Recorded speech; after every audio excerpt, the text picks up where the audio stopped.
I have a podcast that you're not too sure how to monetize. Well, in this episode, I want to break down some simple steps for how you can start to quickly and easily monetize your show, even if you don't feel like you can offer a product or a service.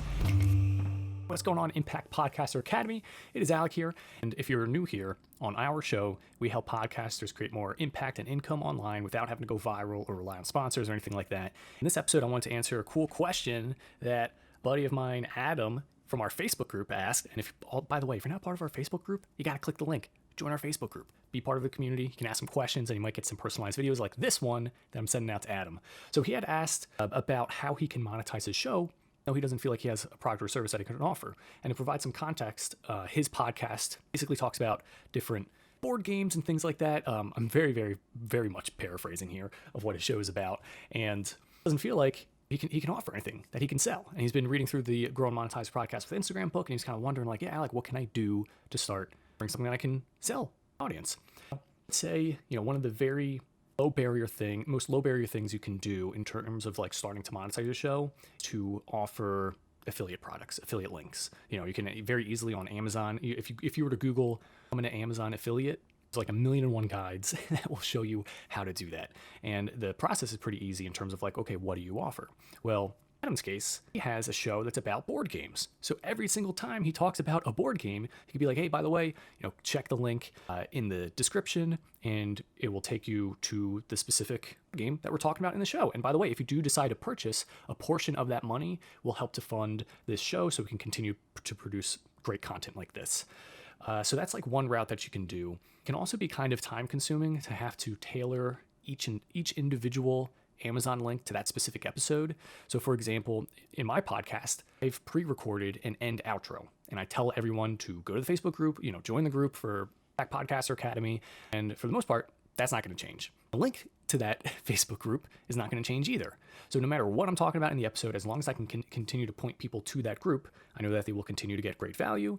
And once I come out with more products and things like that, they'll continue to purchase from there. So what does this have to do with the Amazon links? You can create like a wish list. In that wish list, and house every single thing, every single board game, anything and everything that you've ever talked about in any of your episodes. And the thing that's really cool about that is that someone click on the thing because they're at first interested in the one thing you're talking about. Like let's say you're talking about the board game Catan and they're like, oh, I want to check that out. And they click on it and they see the price of Catan and they're like, you know what? I don't know if I want to buy that, but whoa, wait a second. It's really cool. They have these really cool looking dice that you can buy as a separate thing. It's like $10 or whatever. You know what? I think I'll buy that. And then boom.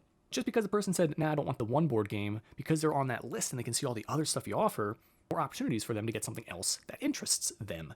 And then the beautiful thing of that as well is that one link, it doesn't matter what you talk about in the episode. You can say, by the way, if you want to check out this product and previous products that we've talked about in the show, previous board games, blah, blah, blah, click the link. And the link is always going to be the same because it always brings you to. That's the first thing. You got affiliate links. Another thing you can do too, let's say you're not too sure how to do the affiliate link thing. Let's say you're not even too sure what you could offer on those links or anything like that. Think no matter where you're at, one of the most valuable assets you can have in your business is an email list. So what does this have to do with selling stuff? Well, let's say you're spending months, all this time trying to create a thing. You're trying to get the Amazon affiliate links, for example, going, or you're trying to get a book written, or you're trying to get a course created, or you're trying to get some type of thing that you could offer your people so they could spend some money. During that time, you could give them something for free that allows you to have their email address and their contact information. That way, when you do come out with the thing that you eventually want to sell, you'll be able to reach out to those people directly. You could even hint that like, hey, you got this free thing and I'm coming out with some really, really cool stuff in the future. So keep an eye out for an email like that. Like for example, Alex Hormozi, he wrote the book $100 Million Offer. I think that's what it is. And he's coming out with a new book. He's been hinting at it a whole bunch and just like, dude, like if you have the first sentence written on a napkin, I want the thing. And if you go on his website, he offers people the opportunity to their email address. And it's literally just saying like, hey, if you want to hear when this book comes out, put your email address here and I jumped on that so fast. And he doesn't send any like promotional things or this or that. Like you can.